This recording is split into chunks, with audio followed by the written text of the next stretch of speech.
What's going on, guys? Welcome to F1 23 My Team Career Mode part number 1. This is the start of the new career mode on F1 23. We're going to be, of course, doing a My Team career playthrough. I did think about maybe instead changing it up and doing a driver career, but I am sticking with My Team because it's just a bit more interesting, a bit more exciting. So yeah, we're actually going to be starting though as a midfield challenger. You have the 3 options, same as last year: newcomer, midfield challenger, and championship contender. I don't quite think we should be, contending for the championship right at the start. But the thing that I like about this game most is, fighting at the front for wins and podiums. And I just think starting from a newcomer, it can sometimes take a long time. We didn't even get there with F1 22. So we're going to be starting in the midfield this time around. This is how our calendar looks: 16 races. We start in Bahrain, then we go to Australia and Azerbaijan, then Monaco, Spain, Canada, Austria, Great Britain. We're going to skip Hungary, go straight to Belgium, skip Netherlands, then Monza, no Singapore this time out, Japan, Qatar, brand new track on the game, so I'm really excited to see what Qatar has in store. Then, of course, USA, Mexico, Brazil, and we will be ending the season with Las Vegas. So 2 new tracks with Qatar and Las Vegas this time around. So really excited there.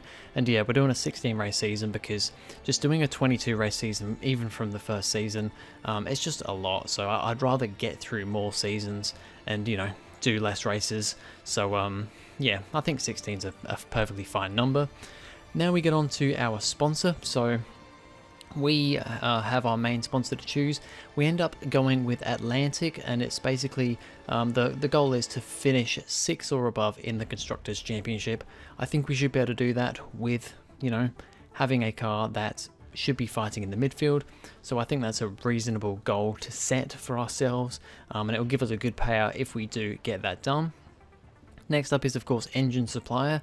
So we have the options of Renault, Red Bull Powertrains, Ferrari, and Mercedes. Mercedes is technically the best. Their performance isn't the best. Currently, Ferrari has the best performance by quite a long way, actually.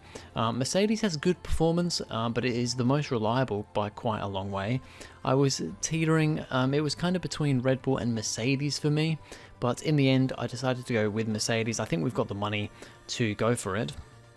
And then as for our second driver, lots of drivers to choose from here, lots of My Team icons. Jamie Chadwick is in this game, which is actually pretty cool, and I was slightly tempted by that one, but I decided not to. I was thinking maybe Kamui Kobayashi, he was one that I was really thinking about, but in the end I wanted a Formula 2 driver, so I went for Ayumu Iwasa. I think he will be a good driver for our team. He's one of the highest rated F2 drivers that you can grab at the start, so I think he's a good one to go for. So that is what our team looks like. We have called ourselves TGL Motorsport once again, and this is the car for Season 1. So I've stuck the same as F1 22 with our livery kind of colour scheme with the white, green and orange. So I really like the colour scheme. It looks different on the grid, and I just really like it. So we're gonna stick with that, at least for this first season. Just having a little look as well at my overalls. Decided to do this set of overalls which matches the car. So once again, same with the white base with green and orange kind of accents. And this is the logo that I went for. I think I'm actually going to get rid of the white kind of diamond shape I had in the background, because I don't really like that now. I think I'm going to get rid of that and just have the logo, and probably change the style of it as well, because I didn't get around to doing that this time. Now looking at R&D, like I said, we are a midfield contender, and we are just ahead of Alpine. So you can see Red Bull are way out in front, bit of a gap back, quite a big gap back to Ferrari. Then you've got Aston Martin and Mercedes on top of each other, then it's us, then Alpine just behind us, and then there's a big cluster of cars from Haas, Williams, Alfa Romeo, AlphaTauri, and what's the other team? I'm missing one team, I think. McLaren. I don't think I said McLaren. They are all right on top of each other, so it is very close, even from us down to the bottom team. It is really, really close. So this could be, fighting for those final points positions could be pretty exciting and pretty tightly fought. We put a chassis upgrade on the car going into Bahrain. We're also going to put on a sponsor of Equita Oil. One thing I like about this game is that the sponsors from the get-go, you don't just get like every single sponsor and you just choose which one you want. It looks like you get less sponsors to choose from, but you get ones specific to, you know, the goals that should be achievable with your car. So you can't, you know, put an outlandish sponsor on there that you're never going to get the goals for, or something that's way too easy. So I like that addition. And then I decided to put a few driver perks on as well, just because I had a bit of money to spare. You know, being a midfield contender, had quite a bit more money to use than being a newcomer. So I decided to put some driver perks on. We also, after simulating through to the start of the race weekend, had a few more R&D points to play with, so put a few more upgrades on the car. They're not going to come through till Australia, and actually the one chassis upgrade I did put on for this race weekend didn't go through, it failed, so we don't actually have any more upgrades going into Bahrain.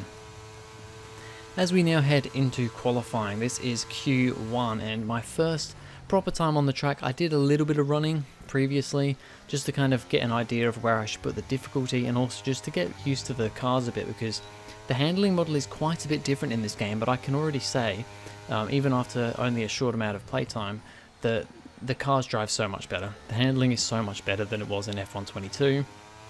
The cars are just more stable, they're nicer to drive, and all in all, it's just more enjoyable to drive in this game from what I can tell so far. So really looking forward to that. We go with Q3 there, and you know, I was kind of expecting to get through. Didn't go quite as well as I thought. P16, so we only just get through. But Awasa, he's P19. He's way down the back of the grid. So I'm a little bit concerned there. I mean, we were like 4/10 quicker than him, and we only just got through to Q2. That just shows how tightly contested the kind of midfield is, because yeah, those, you know, even if I went as a newcomer, to be honest, there wouldn't have been much difference, because that midfield to back end of the field is so close to each other that yeah, it just really is very difficult here. Now in Q2 I was also looking like I probably wasn't going to get through to Q3, but on this final flying lap here I was absolutely going for it and finding a lot of time. In this final sector here, I'm almost a second up, I think, at this current point in time, and it ended up being quick enough for P5 in Q2. Absolutely put out a stonking lap there. Yuki Tsunoda, the other surprise driver there, getting into the top 10. So I mean, that AlphaTauri is actually the worst car on R&D, and he's managed to get through to Q3. So that's pretty crazy there for him. And yeah, although I'm way quicker than my teammate in qualifying here, I still think that the difficulty is about correct. I did notice that, you know, there were big gaps between teammates in this qualifying session, and I think that is just something that might happen with this game. You know, you'll get a teammate that does really well one weekend and one that doesn't, a bit more than you did in previous games. And yeah, like I said, our car is on paper the 5th quickest car on the grid, just ahead of Alpine. And I mean, we are here, we've got an Alpine in the top 10, we've even got Tsunoda in the AlphaTauri in the top 10, who is definitely out of place considering where his, you know, the R&D of that car is. So I think the difficulty's about right. Might want a little bit of tweaking, but yeah, I think it's about there. I think Awasa just didn't have a good run. Of course, it's his first ever qualifying session in Formula 1, so perhaps just doesn't quite have the pace yet. But yeah, I think hopefully we'll be able to, you know, get him better throughout the season, and yeah, just see how we go. So this lap here, I'm going to be honest, I wasn't massively happy with my lap in Q3. I absolutely wringed the neck out of the car in Q2, and this lap, I think I actually went about a tenth and a half slower than I did in Q3. I think in Q2, sorry. I think it was mainly my middle sector was not very good.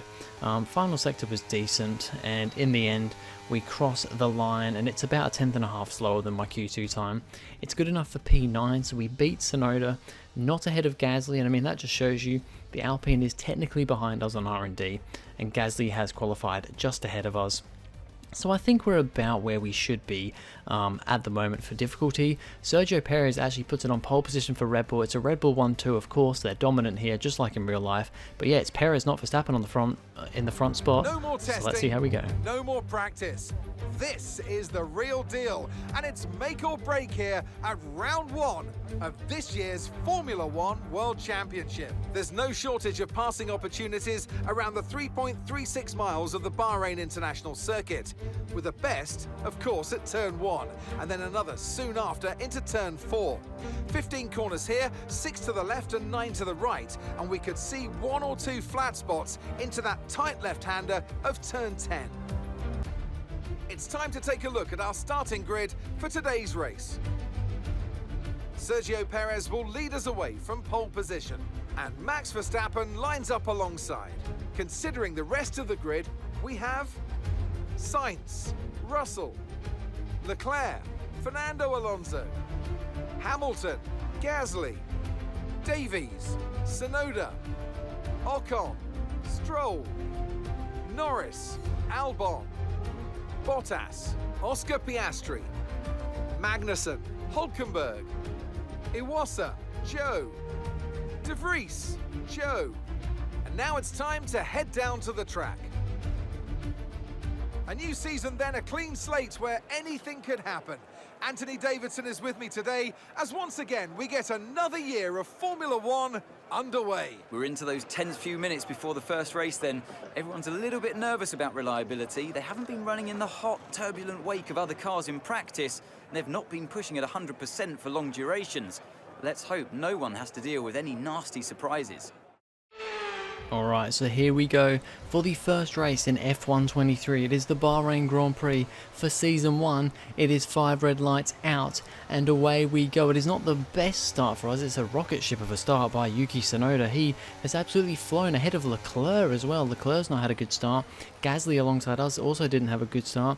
We actually make a little bit of contact with Tsunoda as we go into the braking zone of Turn 1. We've got Ocon rounding outside of us. A lot of cars all over the place here at the start of this race.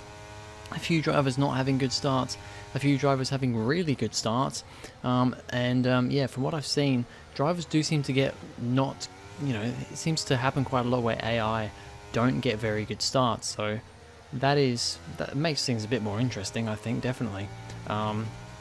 As we continue on here, we actually have a little look at the inside of Leclerc, not really on purpose, more just the fact that I didn't expect him to brake so early. I think we're just going to... No, I don't think we are going to check for damage, but we're just going to have a little look on our heads-up display. We only gave Tsunoda a little bit of a touch through the first corner, or into the first braking zone, really. So I think we're all fine with that. No damage for him, no damage for us either. As we've got Ocon, the car behind us now. So although Gasly was the Alpine alongside us, or just ahead of us technically, on the grid, it is Ocon who's actually had the better start. Gasly's actually fallen back to like P13 or P14. It's not been, well, maybe not that far down, P12 I think maybe. Yeah, 12 or 13. He's a fair way down the order actually. He might actually be about P13 now that I look at it, from starting P8 on the grid. So that just shows how the AI can have really bad starts here. It's not something that you really saw on previous games, an AI getting a really bad start, but seems to have been the case for a few drivers here. Looking at the start of the race from, I think, the front of the grid, so Perez got a pretty good start off the lights there. Verstappen, though, did not get a good start. He's actually 3 wide, with that is Russell and Carlos Sainz through turn 1. He's managed to get past Russell, but Sainz has actually got himself up into P2 in the Ferrari, and he is looking like he's going to stay in P2 at the start of this first lap. So it's a great start for Carlos Sainz, not a good start for Verstappen, as then Alonso and Hamilton are continuing their long-lost rivalry that they used to have a little bit further behind.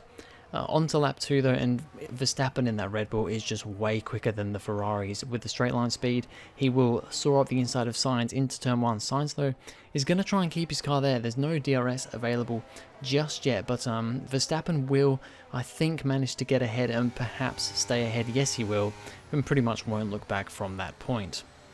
We now have Yuki Tsunoda, the car ahead of us, as Leclerc managed to get past him, and yeah, kind of Tsunoda does not belong up here. But lap number 4, and Tsunoda's teammate Nick De Vries is out of the race with, I assume, a mechanical failure. The first mechanical retirement of this career mode is Nick De Vries, and as we see here, he's towards the back of the grid, and his engine just a little bit of smoke down the front straight, and that is it for him. The first mechanical failure. He kind of crosses up with Piastri, Iwasa, and Sargent there at the back of the grid as he's trying to pull off the track to get out of the way after his mechanical failure. But that is not a good start for De Vries in what is his, well, technically his second race in Formula 1, but first on this game and first in any of the F1 games. End of lap 4 onto lap 5. We are now right behind Tsunoda, and with DRS we're going to try and soar past him. I've noticed that DRS is quite effective in this game compared to the last game, especially if you use overtake as well. As we soar past Tsunoda, a little bit of wheel spin as we try and put the power down out of turn 1, but we're going to be ahead and fairly comfortably ahead of Tsunoda, and we should now be able to pull away. Ocon is the next car behind Tsunoda, and Tsunoda's just showing that he doesn't quite have the pace in that AlphaTauri as Ocon dives up the inside into turn 1. These guys are now going to be side by side as they go through turn 2. Tsunoda's hanging on though at the moment. Lando Norris in the background there as well, and Ocon's actually had his run compromised, and Norris is now going for a move on Ocon, so Tsunoda lives to fight another day as Ocon under fire from Lando Norris in the McLaren, but Ocon just about manages to hold on to that position. This is now the battle for P3, currently held by Carlos Sainz, but George Russell, as he gets a big old snapper on the back end, is showing some very good pace here in the Mercedes. He's trying to go for a move on Sainz through turn 1, turn 2, they're side by side.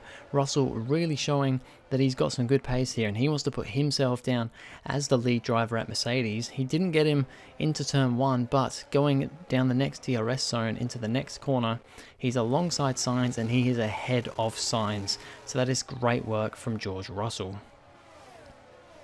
Further back in the order, and I believe this is Alexander Albon going for a move on Valtteri Bottas. I'm sorry if some of these cameras don't look great. For some reason it was like really smoky, really like, yeah, I don't know what was going on, but maybe just a glitch with the game. But like you can see, it looks like there's like a smoke screen going on. I think that's just a bit of a glitch with the game at the moment. But Albon gets past Bottas, but Bottas then fights straight back again into the next corner after the DRS zone. And they're going to go side by side through this sector here. Some great racing going on down in the measly points, way down where there are no points being awarded. Albon though manages to keep that position, and just behind them this is Kevin Magnussen in the Haas, and he gets the first spin of F1 23. We've seen a lot of drivers spin here in F1 22. Especially, and yep, Magnussen does it here. A bit too much power, spins the car around, and that is him. Yeah, not having a great time there. Can carry on, no damage, but not what he would have wanted. We continue on, and we've got Ocon behind us, and Ocon is really putting some pressure on now. He's showing good pace in that Alpine. We are not catching the cars ahead because it's like Leclerc, Alonso, and the two Mercedes, but we're showing decent enough pace. Ocon's pulling away from Tsunoda, and Tsunoda's in a bit of a battle with Norris actually, and I think Gasly's just behind them too. But yeah, we're at the moment, we're just trying to you know, just keep things going, keep Ocon behind us as we come into the pits on lap number 15, our first pit stop of the game. Let's see how this goes. Onto a set of hard compound tyres. It is a simple medium to hard one stop here. Pretty much everybody seems to be doing that strategy, apart from one man who we're about to see here as we come out of the pits. It's a good stop from the team, but that is Lance Stroll in the second Aston Martin. He's on the set of medium tyres now because he started on the softs. So it looks like he's either doing a two-stop or he's going soft to medium one stop. So let's see how that works out. At the front, And Sergio Perez has been overtaken by Verstappen in the pit stop phase. So Verstappen now leads the race. Perez is actually now in third because he's got Gasly ahead of him, who I believe has not, well, he hasn't come into the pits yet. Perez is going to try and dispatch of Gasly quickly though to stay in the hunt for this win, because Verstappen's now, he's going to just, take this opportunity and try and run off in the lead. But Perez hasn't made the move on Gasly's stick, so that could really unfold his race. As now we've got Charles Leclerc. He, I believe, has just come in for his pit stop a little bit earlier than the cars around him. He's gone for a dive bomb on Oscar Piastri, and has actually gone for a dive bomb on Zhou Guanyu, I believe that is, in the second Alfa Romeo as well. Great moves here. He's trying to make these moves because he wants to get ahead. He wants to get a jump, an undercut on his teammate and the Mercedes, and I think Fernando Alonso as well.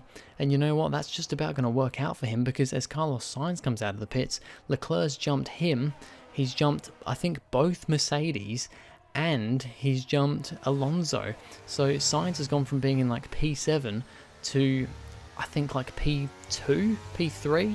Yeah, P3, because it's the two Red Bulls up ahead. So that is, the pit stop phase has worked out a treat for for Leclerc, sorry. As now Ocon is going for a move on us. He just must have drained his battery there, because he absolutely flew alongside us in what wasn't even a DRS zone. We're now going to try and defend from him though, and we are going to just about manage to do that. As behind, Tsunoda is once again under threat, this time from Lando Norris in the McLaren. He's trying to get past Tsunoda here as a couple of cars go side by side just behind them as well. Norris couldn't quite get him into turn one, but as they head into the next corner after the next DRS zone, he's going for it again. Tsunoda though is really fighting hard this race. He's pretty much out of the points, I think, at this point, but is still just trying to hang on for as good of a position as he can get in what is, like I said, effectively the worst car on the grid by R&D. But Norris will just about manage to get past this time. I think that puts Norris up into P11. And now we are once again defending like crazy from Ocon, but Ocon this time has got the run, he's got the DRS, and he's going to go round the outside as we head into turn one. I can't fight that one any more than that. I've just kind of now got to try and stay calm, stay behind him, and just see if we can maybe get back past, because we are about the same speed as Ocon in the Alpine. Our cars are right next to each other on R&D, and sure enough, I managed to stay within DRS zone. We don't have a whole lot of ERS to work with, but we are going to go for it with DRS. Go to the outside, he defends the inside as we head into turn one. He brakes late. We're going to try and have to go round the outside. It's going to give us the inside though for turn two, and we are still going to have DRS in this next detection point, and sure enough, we get back ahead of Ocon. Now, Perez was falling back a bit from Verstappen after, getting stuck behind Gasly. He's still in contention there, but it's not going to go well for him because his engine goes up in smoke. It is a calamity for Red Bull powertrains. Two of their cars, both with engine failures in this first race, and it's Sergio Perez, the pole sitter, the possible winner. He could have been the winner of this race. He was still very close to Verstappen, but he is out of the race. Now we catch up to Lance Stroll because his medium tyres are really starting to go off a cliff. We're going to pull up alongside him with DRS, use ERS as well, because just with DRS we weren't gaining on him as much as I would have hoped. He's going to try and fight it though in through turn one here. Ocon is sat in the background as well, just waiting for something to go wrong with us two, but we just about managed to stay ahead of Stroll, and that puts us up another position. Now, this is the battle for P2 now, with Perez out of the race. Leclerc sits P2, but Russell still showing some great pace in that Mercedes. He's in P3, but he's gone for the move on Leclerc for P2. He wants to be on the second step of the podium, and he has got, I think, past Leclerc as there's two cars behind. I think that's Alonso and Sainz behind, also side by side down the main straight, but Russell now up to P2. And this, I think, is that battle that we just saw. Alonso on the back of Carlos Sainz, the two Spaniards, and Alonso goes to the inside as they head into turn one. He wants to be the lead Spaniard here. Of course, he's joined Aston Martin this season, and Aston Martin, a very good car this season. They're third on R&D. although I would almost expect that with some changes later on, they may become the second best car, but he is still fighting with the second best car of Ferrari, and he's gotten past Carlos Sainz. That is good work from Fernando Alonso, but next lap around, Sainz is just going to come straight back for him.